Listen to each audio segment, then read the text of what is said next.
qu'un petit rappel sur les tyrosines, les inhibiteurs de tyrosine kinase. Donc tout le monde connaît maintenant, c'est votre traitement, c'est ce qui a révolutionné la prise en charge de la LMC. Comment ça marche, la base, après Marie-Joëlle nous en dira plus, mais donc toute votre maladie, la LMC est caractérisée par l'existence d'une anomalie chromosomique qui tout d'un coup apparaît dans les cellules malades, qu'on appelle le chromosome de Philadelphie, et qui est en fait un croisement, un échange de matériel entre deux chromosomes, le 9 et le 22, ce qui aboutit à la fabrication d'un ADN chimérique, deux bouts d'ADN qui ne devraient pas se coller, et ce qui aboutit ensuite donc à la fabrication d'une protéine chimérique. Cette protéine, c'est une enzyme, on l'appelle une tyrosine kinase.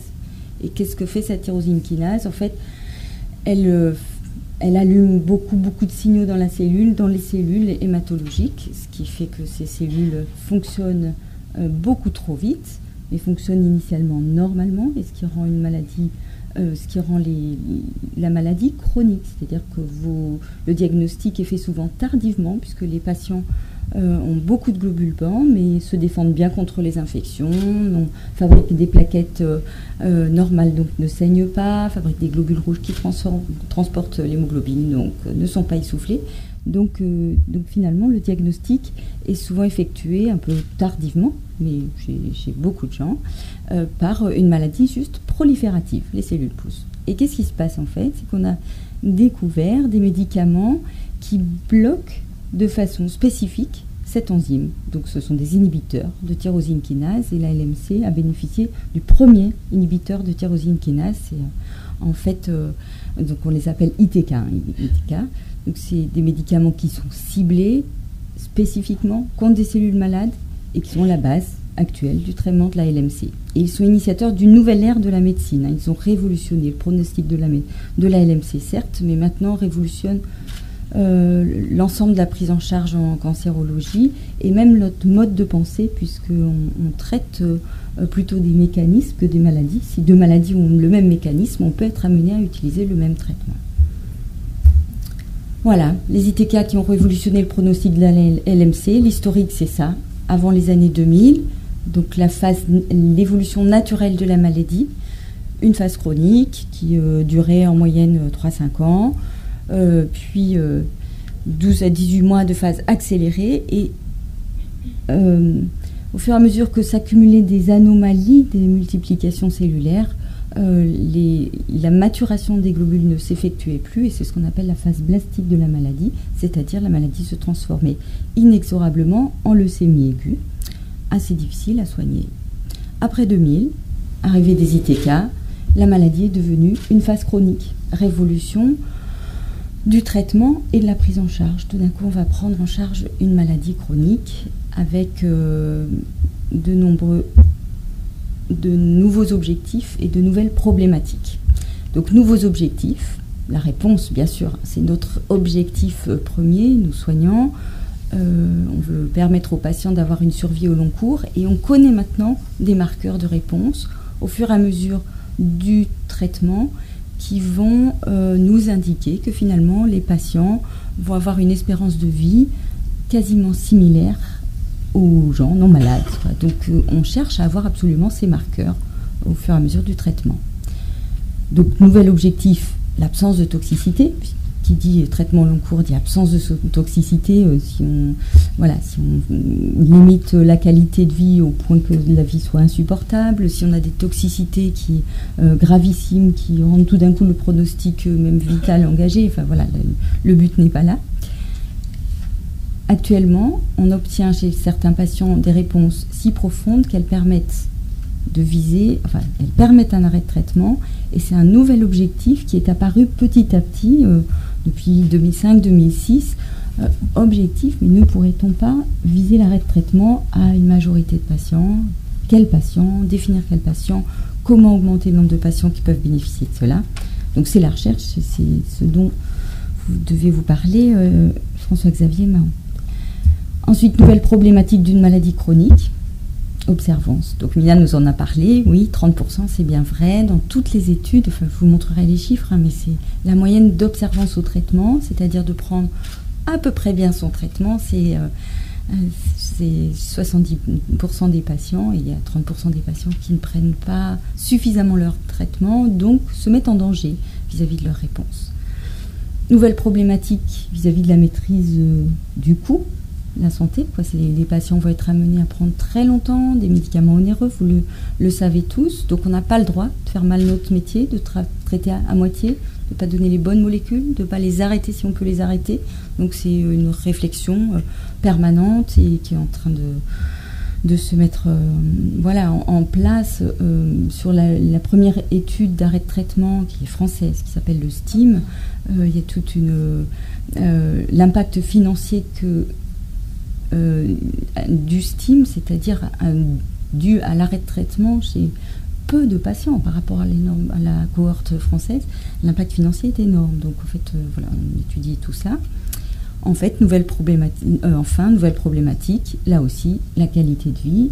Alors c'est vrai, ça paraît une grande mode, ça va tout azimut, mais pas forcément bien efficace. Parfois on est bien embêté parce que qualité de vie dit pas trop de fatigue, et vous savez tous que la première chose, le premier effet secondaire des ITK, c'est la fatigue, et c'est compliqué. Et c'est pour ça qu'on a choisi d'inviter une spécialiste du sport et santé, parce que finalement, c'est peut-être la meilleure des choses qu'on ait à proposer contre la fatigue. Voilà, un petit résumé des molécules. Vous me dites si je vous endors. Donc depuis 1865... jusqu'en 1975, on proposait aux patients des traitements qu'on appelle palliatifs, c'est-à-dire on veut du confort pour les patients, qu'il n'y ait pas trop de globules blancs qui poussent, qu'il n'y ait pas une trop grosse rate avec des accidents. Donc les traitements essayés, arsenic, irradiation de la rate, et puis de la chimiothérapie, busulfan, hydroxyurée, qui nous aide toujours au départ du diagnostic à traiter les patients pour réduire la leucocytose, c'est-à-dire le trop de globules blancs. Puis tout d'un coup, l'allogreffe. Et là, alors c'est les années 75-80, et donc l'allogreffe, c'était pour les patients de moins de 45 ans avec un donneur intrafamilial. LMC, moyenne d'âge 55 ans. Voilà, vous voyez, c'était vraiment très limité, les indications d'allogreffe, mais ça marchait très bien. Et on est toujours très très persuadé que le système immunitaire qui est mis en branle dans l'allogreffe est responsable, peut jouer dans la LMC, est très intéressant à mettre en avant. Et donc du coup, en France notamment, on a beaucoup travaillé sur l'interféron, qui est une molécule qui booste le système immunitaire, on va dire, envers cette maladie, qui était le seul traitement efficace qui a été utilisé dans les années 80 et qui finalement est toujours utilisé en essai thérapeutique, mais en association avec les ITK de nos jours, parce qu'il améliore nettement la réponse et peut-être de façon beaucoup plus durable. Et voilà, 1998, l'imatinib, donc excusez-moi, c'est les noms des molécules, c'est le Glivec. Donc vous voyez, on dit toujours que ça fait pas longtemps, c'est parce que j'ai pas envie de vieillir, mais en fait ça fait vachement longtemps. Ça fait quand même 17 ans, et donc c'est vraiment, c'est une révolution et qui perdure. Donc ça s'appelle plus une révolution pour la LMC. Et les révolutions, c'est ce qu'on en fait, ce qui a découlé de cette innovation, c'est qu'il y a d'autres traitements, et maintenant il y a 5 inhibiteurs de tyrosine kinase qu'on peut en pratique courante utiliser dans la LMC. Donc le Spricel, c'est le dasatinib, le tacinal, l'ilotinib, et les petits nouveaux, le bosulif, bosutinib, et l'iclusig, ponatinib. Donc 5 molécules qui nous permettent de prendre en charge les patients résistants ou les patients intolérants, ou de réfléchir à des arrêts de traitement, donc comment améliorer les réponses pas tout à fait suffisantes pour imaginer un arrêt. Donc le résumé de la prise en charge, en première ligne, qu'est-ce qu'on fait en France hors essai thérapeutique? On propose soit du Glivec, l'imatinib, donc en fait c'est pour à peu près, alors ça dépend des centres, des habitudes, des craintes des patients, mais à peu près on va dire 75% des patients à 80%. Et le Tasigna peut être utilisé en première ligne, et on le réserve plutôt aux patients très jeunes ou aux maladies très agressives, donc qui sont évaluées par ce qu'on appelle le score de Sokal.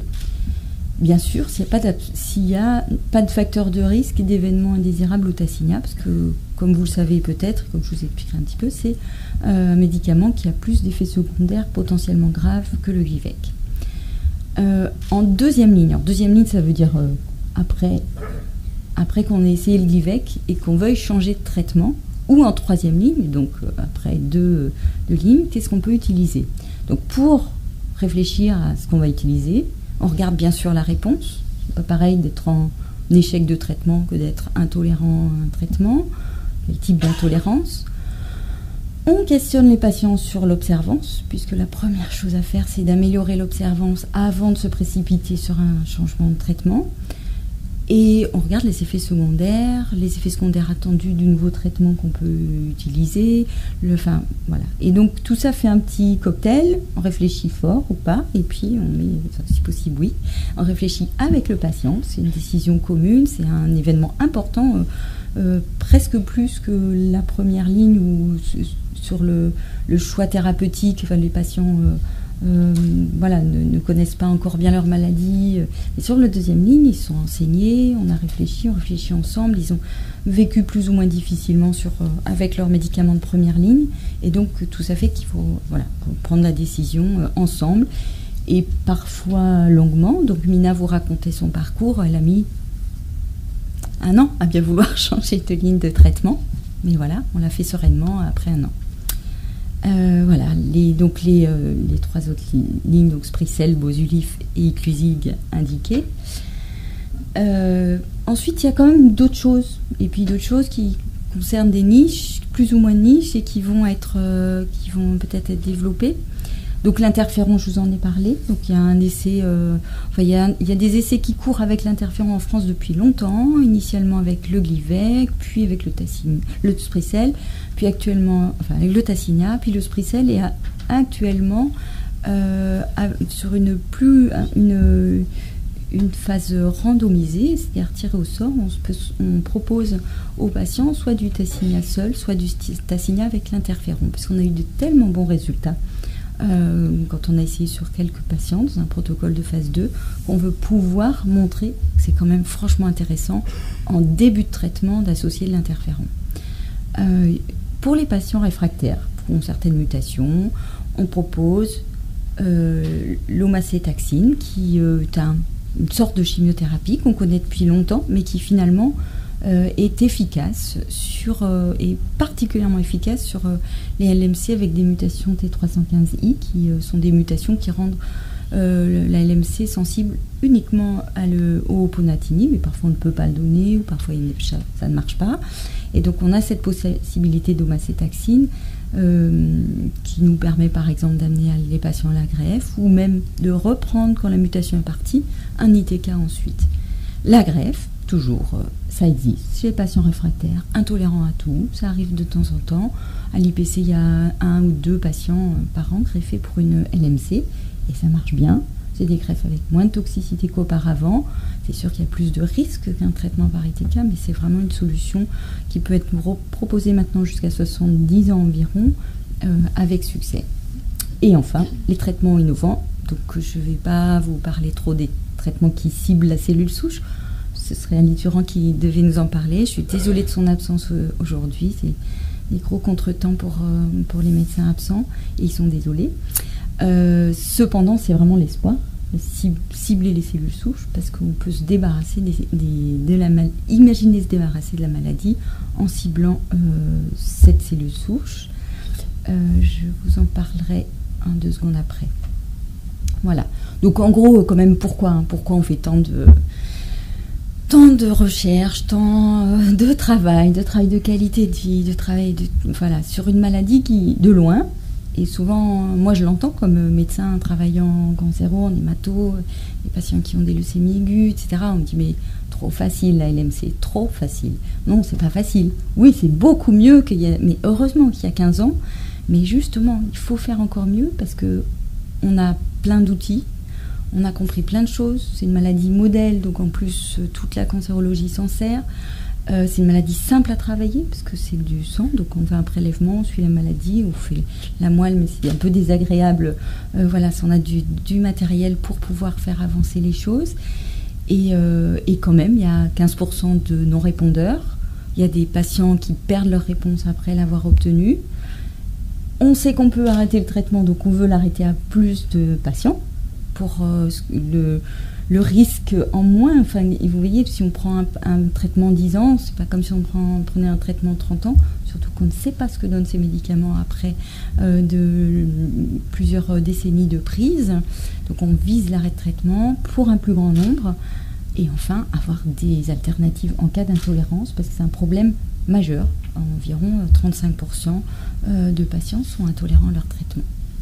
Voilà, ça c'est le résumé de la courbe idéale de réponse, donc le suivi dans le sang. Donc Marie-Joëlle Musikonachi vous parlera du suivi moléculaire de la maladie. Donc c'est une maladie simple à suivre, avec ce qu'on appelle une PCR de la fameuse protéine, donc de son ARN en fait, BCR Abelson, qu'on fait dans le sang, puisqu'on le retrouve dans les globules blancs qui circulent, et on mesure. Et on a une quantification de cette mesure et des exigences dans le temps. Et voilà la courbe idéale, c'est-à-dire on arrive à un taux qu'on n'appelle plus maintenant, pour être plus précis, on n'appelle plus ça une réponse complète, on s'appelle ça une réponse indétectable, puisque c'est peut-être juste en dessous de nos seuils de détection. Mais ce n'est pas grave, puisque ça correspond à des situations idéales pour nous, qui vont nous permettre, éventuellement, après une assez longue exposition au traitement, d'arrêter celui-ci. C'est ce qui est discuté. Voilà, petit à petit, il va y avoir des recommandations d'arrêt de traitement. Et les résultats des études vont nous aider à écrire ces recommandations. Quand, au bout de combien de temps de traitement, au bout de combien de temps de réponse très profonde, est-ce qu'il faut que ce soit indétectable ou très bas, enfin voilà, c'est des tas de questions, mais en fait, les nombreux essais nous donnent ce type de courbe, c'est-à-dire que la plupart des patients qui perdent leur réponse la perdent dans la première année. Perdre leur réponse, ça veut dire juste que le transcrit devient détectable, hein. C'est pas branle-bas de combat, c'est oui, on remet en route le traitement, mais il n'y a pas de maladie visible sur la numération des globules. Donc quand ce transcrit remonte au-dessus de la réponse majeure, vous avez tous entendu cette réponse majeure, Marie-Joëlle nous en parlera, on reprend le traitement. Et à ce moment-là, ces patients qui sont sensibles aux ITK, ils redeviennent négatifs. On se repose même la question d'un deuxième arrêt de traitement. Quand on reprend le traitement uniquement au-dessus de la réponse majeure, en fait, c'est plutôt 60% des patients qui restent négatifs. Voilà, et c'est des résultats qui sont identiques dans les études françaises, dans l'étude européenne, oui, peut-être certains d'entre vous auxquels certains d'entre vous ont participé, à laquelle, bon, bref, et en fait c'est à peu près les mêmes résultats. Dans l'étude européenne, on reprenait au-dessus de 0,1%, on a 60% des patients qui restent tranquilles. Tranquille, ça ne veut pas dire indétectable, ça veut dire pas besoin de traitement. Alors, la définition de la guérison dans la LMC, on pourra en discuter longtemps. Est-ce que c'est pas de traitement ou est-ce que c'est indétectable ? Je pense que si les patients n'ont pas besoin de traitement pendant leur vie entière, on peut appeler ça une maladie dormante. C'est une question qui revient régulièrement. Alors, je ne sais pas comment l'appeler. Moi, j'aime bien maladie dormante. Et qu'est-ce qui fait dormir cette maladie ? Peut-être que Delphine va nous aider à répondre à la question. Delphine Réa, qui va nous parler de ses études du système immunitaire chez ces patients à qui on a arrêté le traitement en France, dans l'étude STEAM. Voilà. Donc un petit mot, un grand résumé, rien de scientifique, mais pour résumer les problématiques dont nous aurions souhaité qu'Ali Turan nous parle.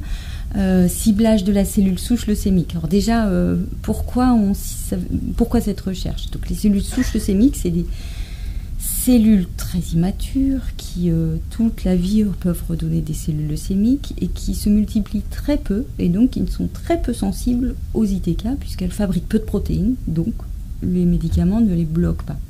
En gros, c'est un petit résumé.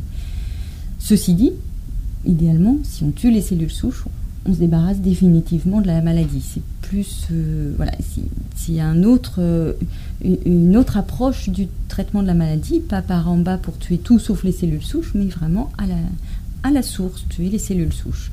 Donc ça nous permettrait d'améliorer les réponses, ça nous permettrait de majorer le nombre de candidats à l'arrêt de traitement, si on pouvait associer des médicaments pour cibler les cellules souches, et ça nous permettrait aussi de maintenir la réponse après l'arrêt. Donc ça, c'est grands objectifs.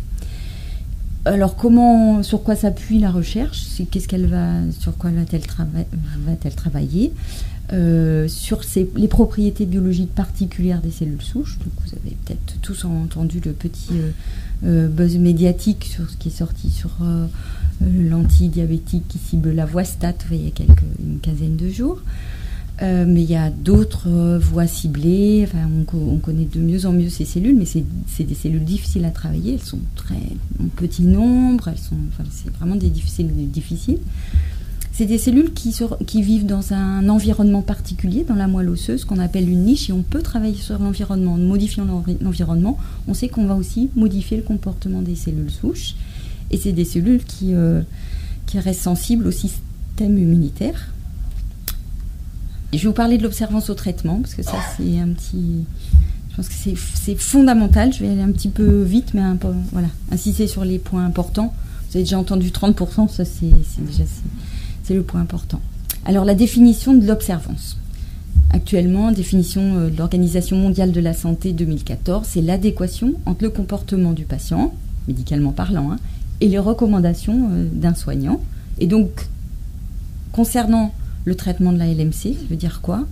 Ça veut dire respecter les doses prescrites, bien sûr, la régularité des prises, les horaires de prise, éviter l'automédication, les aliments contre-indiqués et le chardon-marie pour épurer le foie, et respecter les dates de consultation et le suivi biologique. Ça fait partie aussi de l'observance. Donc je parlais de l'automédication du chardon-marie, parce que la grande mode est sur les phytothérapies, et en fait c'est une vraie médication, la phytothérapie, donc il faut faire très attention. Voilà. L'observance moyenne des pathologies non cancéreuses, c'est 50%. 50%, un patient sur deux uniquement prend son traitement. Diabète, traitement cardiaque, voilà. Ça concerne les pathologies chroniques. En situation aiguë, les patients prennent mieux leur traitement, mais en pathologie chronique, à la longue, c'est difficile. Il n'y a aucun jugement là-dedans, de la part de personne. C'est vraiment difficile, et moi, la première, je crois que j'ai jamais pris d'antibiotiques jusqu'au bout. La LMC, c'est une pathologie grave, donc c'est sûr, les patients le savent. Au traitement simple, ça aussi, ils le savent, c'est un comprimé, 2 comprimés par jour, c'est très simple. C'est à la maison, on prend son médicament par la bouche. Souvent, les effets secondaires sont de faible grade, c'est-à-dire c'est quelques crampes, ça ne nécessite pas des hospitalisations, ça ne met pas en danger la vie. Et pourtant, les patients ne sont pas observants. Et en gros, le défaut d'observance, je le rappelle, c'est 30%. On y a pensé après 6 ans d'utilisation des ITK. Et finalement, dans certaines études, ça sort comme presque le seul facteur pronostic de la maladie, La fréquence de l'observance, vous voyez quand même sur ce résumé de différentes études, est variable, parce qu'il y a des études où c'est 3% des patients non observants et puis 56% dans d'autres. Donc, mais bon, la moyenne, c'est à peu près 30%. Voilà. Quelles conséquences ça a? Bien sûr, la réponse. La réponse est liée à la qualité de l'observance. Donc, ce n'est pas des médicaments, les ITK, qu'on peut prendre quand on a envie, pas prendre le week-end parce qu'on sort. Enfin, c'est compliqué, il ne faut pas faire ça.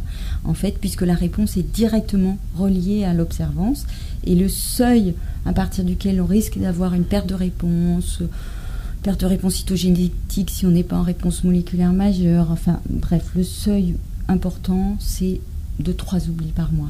C'est vite fait, donc vous voyez par exemple sur cette étude anglaise, 2 patients sous Glivec, les patients qui étaient là c'est 85, souvent on prend 90% comme seuil d'observance de la prise, mais vous voyez, ceux qui étaient au-dessus de 85%, ils ont cette probabilité de maintenir leur réponse au Glivec, et ceux qui sont inobservants, celle-ci. Donc 3 oublis par mois suffisent donc. Alors les facteurs qui influencent l'observance ont été maintenant bien étudiés, parfois contradictoires entre les études, parfois contradictoires entre les molécules. Mais en gros, les 2 principales raisons aux modifications de prise, ce sont les effets secondaires. Donc on va en reparler parce que c'est vraiment ça un impact et un point majeur de nos discussions de la prise en charge. Et l'oubli. Tout le monde oublie, mais comment faire pour ne pas oublier son traitement? LMC Coach est là, donc je fais un petit peu de pub, mais c'est vrai que c'est ça le but de l'application. Donc 2 types de conduite. Il y a la non-observance appelée intentionnelle. Je sais que je vais avoir la diarrhée ce soir, je sors, je ne prends pas mon traitement. Ça, voilà. Et non intentionnelle, c'est la majorité, hein, c'est vraiment l'oubli, parce qu'on oublie son sac et les médicaments est dedans, enfin voilà. Et c'est 73%. Les effets secondaires, ils majorent surtout les oublis intentionnels. On connaît ces effets secondaires, et donc vous voyez dans cette belle étude d'Efficace, qui est un Italien qui a beaucoup étudié l'observance, la qualité de vie, parmi 100% de patients donc tous les patients là sont représentés qui ont oublié leur traitement de façon intentionnelle ou non intentionnelle. Dans les oublis intentionnels, il y a 17% qui avaient de fortes nausées, par contre quasiment pas sur les oublis non intentionnels. Donc c'est une problématique de l'oubli intentionnel. Donc il y a d'autres choses à travailler, il n'y a pas que les effets secondaires, il n'y a pas que les oublis intentionnels. Les autres facteurs de risque, les âges extrêmes, les jeunes et les patients âgés. Le sexe féminin, parce qu'elle s'occupe de tout dans la maison. Voilà. La solitude des patients, vraiment la solitude sociale, familiale est un impact fort. L'absence de traitement en pharmacie, ça c'est notre organisation commune qui peut veiller à ce qu'il n'y ait pas d'absence de traitement en pharmacie. C'est parce que le patient va chercher son traitement 2 heures avant la nouvelle prise prévue, qu'il n'y a plus de traitement en pharmacie, il faut que le pharmacien le commande. Donc ça demande une organisation pensée. Donc nous on essaie de mettre quelque chose en place ici, mais il y a déjà beaucoup de pharmaciens qui réfléchissent aussi. Donc ce que je disais, c'est un peu tout azimut, mais finalement il y a des super propositions, donc ça va avancer. L'incompatibilité avec une vie sociale, je sors, je ne veux pas être malade, ou un calendrier, enfin voilà, ça c'est fréquemment rapporté par les patients eux-mêmes, donc ça c'est vraiment de l'oubli intentionnel. Le faible niveau d'information, si le patient n'est pas sensibilisé à la problématique de l'observance et au risque de perdre son traitement, ce que ça représente, ou si le patient n'a pas compris son traitement, n'est pas informé sur les possibilités d'améliorer la tolérance. Mina qui nous raconte qu'elle est restée 6 ans avec des crampes insoutenables et des nausées et vomissements. C'est juste qu'il y avait un manque d'information, donc c'est important, donc c'est quelque chose aussi qui est développé. C'est pour ça que beaucoup d'entre vous le savent, je suis toujours en retard à ma consultation. Il faut informer les patients, quoi. C'est vraiment hyper important. La non-observance, elle survient aussi après une longue durée de traitement. Les patients s'essoufflent. Et donc les programmes actuels, la définition l'éducation thérapeutique ne s'applique pas à la LMC, d'après moi, puisque c'est plutôt une éducation qui arrive en début de traitement, ce qui est qui est très important, mais en fait c'est dans la durée qu'on doit faire des rappels et aider les patients à prendre leur traitement après 4-5 ans, alors qu'ils voient une courbe parfaite, voilà. Donc je pense que c'est là que l'éducation thérapeutique, même si ce mot éducation est un peu choquant, on va dire l'aide à la compréhension de la maladie, est importante. Enfin, donc les effets secondaires, facteurs de risque majeurs de non-observance, on en a parlé, et ça c'est notre travail commun. Et les effets secondaires de bas grade, mais qui sont quotidiens au long cours, peuvent vraiment jouer sur l'observance. Il y a des patients qui arrivent en ayant arrêté depuis 1 mois leur traitement, ils n'en peuvent plus, quoi. La fatigue, avec une activité familiale, une activité professionnelle difficile, puis l'arrêt du sport, voilà, les crampes, les douleurs, les diarrhées, les nausées. Les facteurs qui améliorent l'observance, mais en fait il faut être informé, donc finalement prendre du temps, et dans les études d'observance, cette qualité de prise en charge ressort. Et la durée de consultation d'annonce, La qualité de l'information, le nombre de patients qui ont des LMC suivis par le médecin est un facteur de bonne observance qui sort dans les études. Donc ça fait la base d'une réflexion, de notre réflexion d'amélioration du parcours patient et suite aussi aux remarques du livre blanc. Pareil, le suivi en hôpital universitaire. Pourquoi? Mais en fait, ce sont des facteurs qui sont liés. Ensuite, les comédications. Parce que quand les patients prennent beaucoup de traitements, souvent ça sort comme facteur positif. Ils pensent plus à glisser dans leur pilulier l'ITK. Donc, quelques actions d'amélioration, si on a donc parlé. Tout d'abord, attention, quand on parle d'observance, comment peuvent cohabiter le libre arbitre du patient et la mission thérapeutique du médecin. Donc c'est toujours une problématique pour nous qui est permanente. Voilà, vous êtes libre de gérer votre traitement et c'est à nous de vous indiquer, de vous pousser dans ce choix de bien vous traiter au mieux. Et donc en fait, c'est la coopération du patient. Donc Mina disait patient-acteur, c'est ça en fait, qui est le trait d'union de ce travail commun. Bon, prise en charge spécialisée, temps et moyens adaptés. Voilà, ça c'est donc les objectifs au quotidien du travail de pas mal d'hématos. Une relation de confiance, bien sûr, parce que voilà, malgré nos efforts, parfois les patients reconnaissent ne pas prendre le traitement une fois par semaine, le samedi soir, au bout de 4 ans, enfin ça arrive encore. Donc le temps d'évaluation de cette observance, qui peut être fait par le médecin, par un soignant autre, psychologue, infirmière spécialisée, évaluation des risques de non-observance. Donc il faut informer le patient, j'en reparle, et impliquer le patient, impliquer le pharmacien éventuellement sur les dates. Le patient vient chercher une semaine plus tard son traitement prévu, donc il doit être impliqué dans cet enjeu. Éducation thérapeutique, ETP, ça veut dire ça. Et puis LMC France qui vraiment nous aide, il vous aide au quotidien. Aider à trouver les mesures d'aide. Donc gestion des effets secondaires, ça c'est notre travail, le pilulier et LMC Coach comme mesure d'aide concrète, une première, mais après il y a les rappels, avoir un petit téléphone qui sonne, trouver des mesures toutes bêtes d'aide au quotidien. Et pour nous, prendre en compte les effets secondaires, parce qu'il n'y a pas que les traiter, il y a aussi les prendre en compte. Enfin, une fois qu'ils sont pris en compte, on accompagne beaucoup plus le patient dans ce parcours qui est difficile. Non, c'est pas facile de vivre avec du Glivec tous les jours. Quelques diapos sur les effets secondaires. Donc parfois, les effets secondaires de grands groupes, parfois majeurs, initiaux. Donc ça, il nécessite l'arrêt de traitement ou la diminution de posologie. Et finalement, ça a réglé dans le début de traitement en général. Ils peuvent être hématologiques, mais ça c'est dû au fait qu'ils ciblent le BCR-ABelson, mais ils peuvent être dus aux nombreuses cibles, parce qu'on dit que c'est des médicaments ciblés, mais ça cible d'autres petites enzymes dans les cellules. Et donc ce sont ces nombreuses cibles qui sont à l'origine de pas mal d'effets secondaires. L'autre classe d'effets secondaires, donc, qui sont dus à toutes ces petites cibles, sont en général souvent mineurs, dits mineurs. J'ai mis des points des guillemets parce que mineurs au quotidien, au long cours, c'est majeur pour vous. Un grade 1 de vomissement, c'est un vomissement par jour pendant 10 ans. Enfin, c'est considéré comme un effet mineur. Donc il faut qu'on relativise les choses et il faut vraiment qu'on en parle.